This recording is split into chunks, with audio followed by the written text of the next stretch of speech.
Press the bell icon on the YouTube app and never miss another update.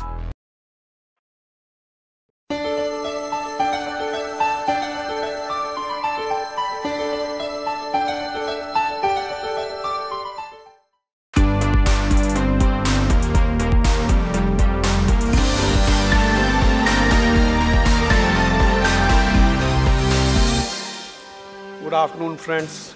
Like GCC just now said that we don't want to miss the 5G bus.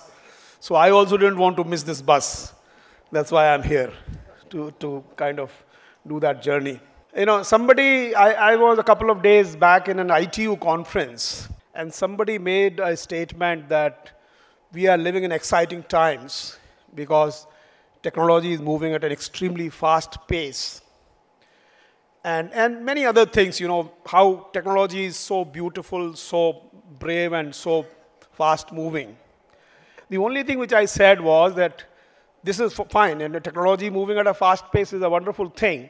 But unless technology is able to be deployed for the benefit of mankind, it is really useless.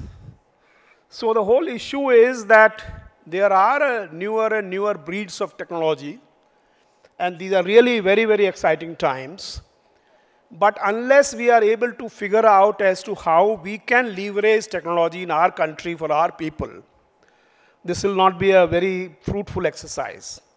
So I think this is a very timely conference which you have all organized to deliberate on the issue as to what are the use cases for 5G in India, how we can, utilize this, because we have also realized that India is quite unique in many ways. While, for example, in 5G, one of the oft-quoted application is driverless cars. The question is whether really this is what is useful for our country or not. In my view, it is not. And therefore, but nevertheless, it doesn't mean that we can't use it. In fact, there will be many, many more innovative areas in which we can use this technology. So that's one part which I think, and this is therefore very, very timely, and I must compliment all of you for organizing this wonderful conference. I am not a technology expert, but whatever I have known and I have been told is that while 2G, 3G, and 4G, in a way they were steps. So in a way they were incremental in some sense. 5G is indeed a quantum jump in many ways. So therefore it is not merely an evolution of 2G, from 2G to 3G to 4G. It is in a way brings about a quantum jump in many parameters and dimensions.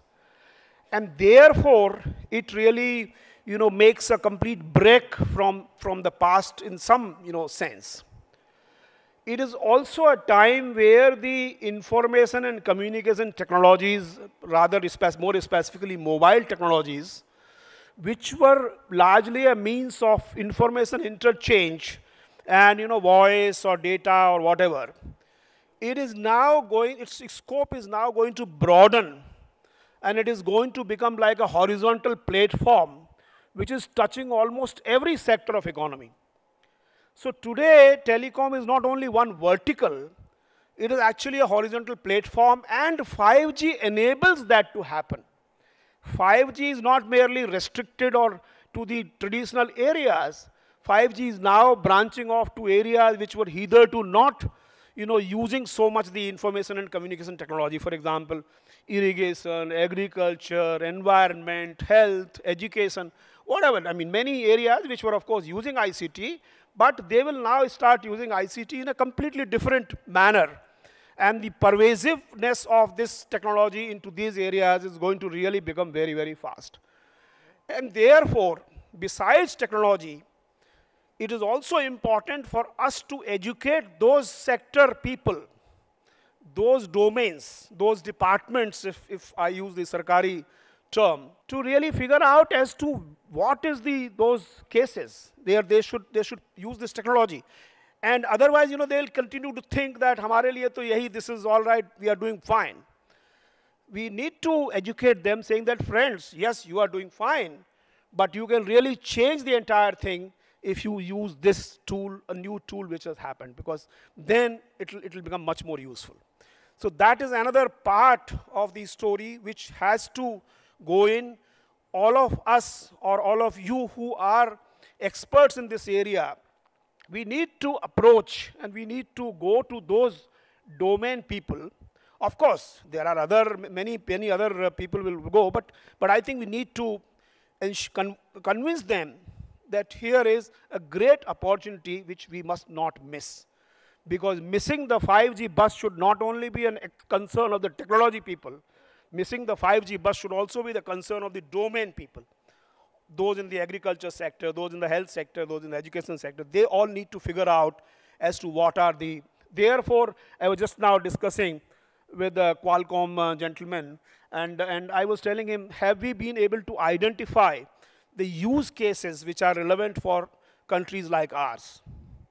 Because then we'll be able to go and we'll be able to demonstrate. Whatever I have been able to figure out, there are 3 areas in which, due to which 5G sort of opens up for newer breeds of applications. One is very low latency. This basically enables those time-sensitive applications like driverless cars and remote surgeries or other kinds of things.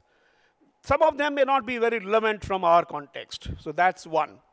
Secondly, it also enables very huge throughput in terms of data transmission rates. And that certainly will be one area, one sort of USP of 5G which we can leverage. And the last one is massive machine-to-machine communication. That's also something which we must leverage in various sectors of the economy. So I think there is a huge, sort of opportunity which exists before us, and deliberations like this will certainly contribute.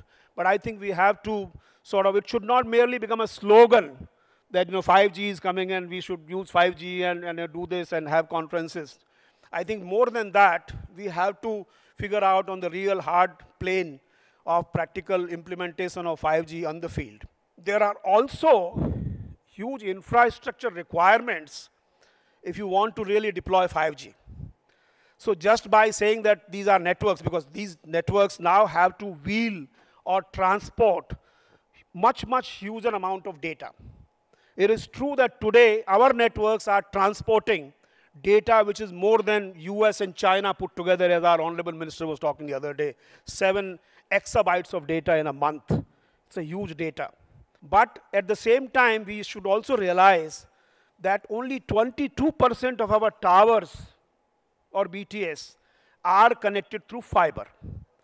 So suppose you want to have huge amount of data from sensors in an agricultural field doing precision agriculture, gigabytes and terabytes of data, and if you don't have the backhaul, then I think it will not work. There will be huge congestion. It will not be able to deliver what you want it to deliver. And therefore, I think we need to promote investment in the infrastructure part of this whole story.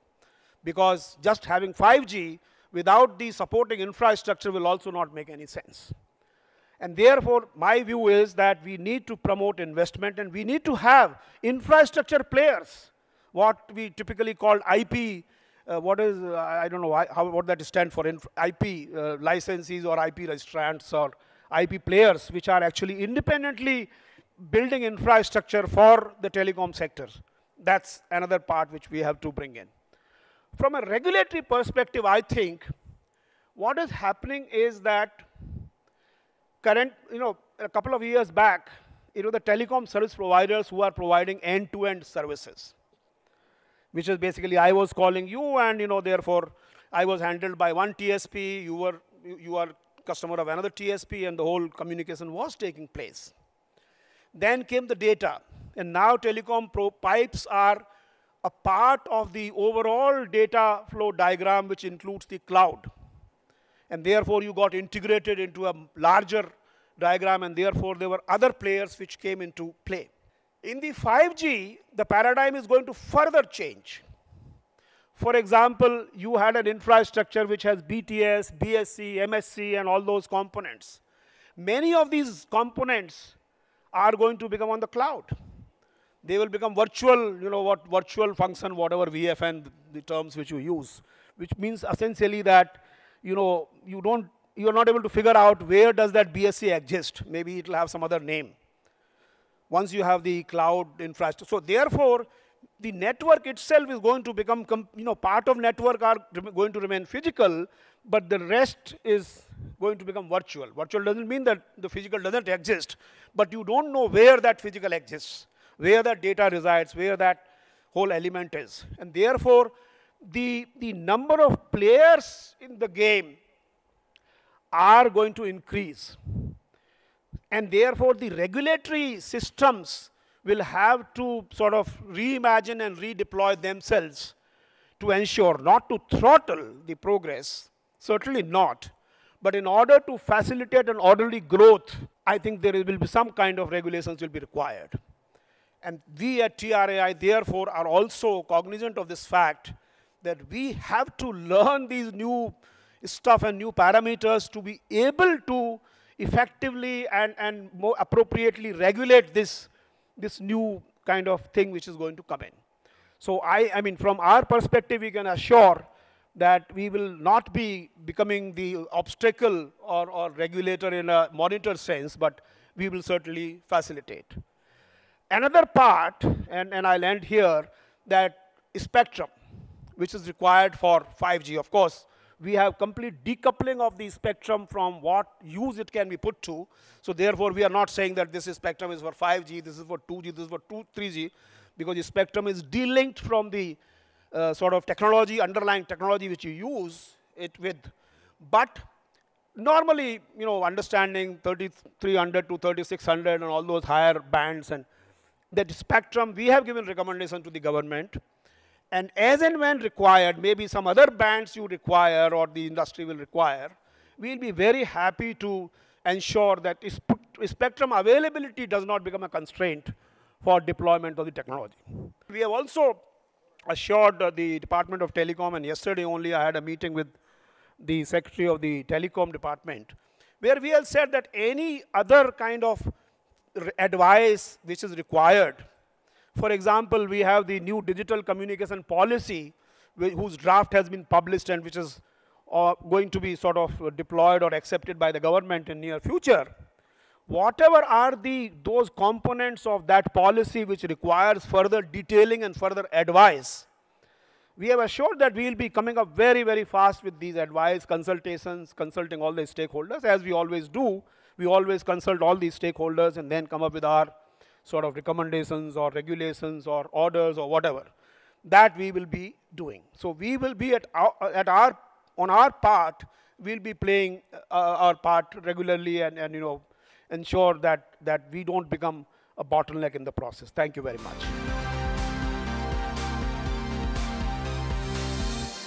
Telecom News की report.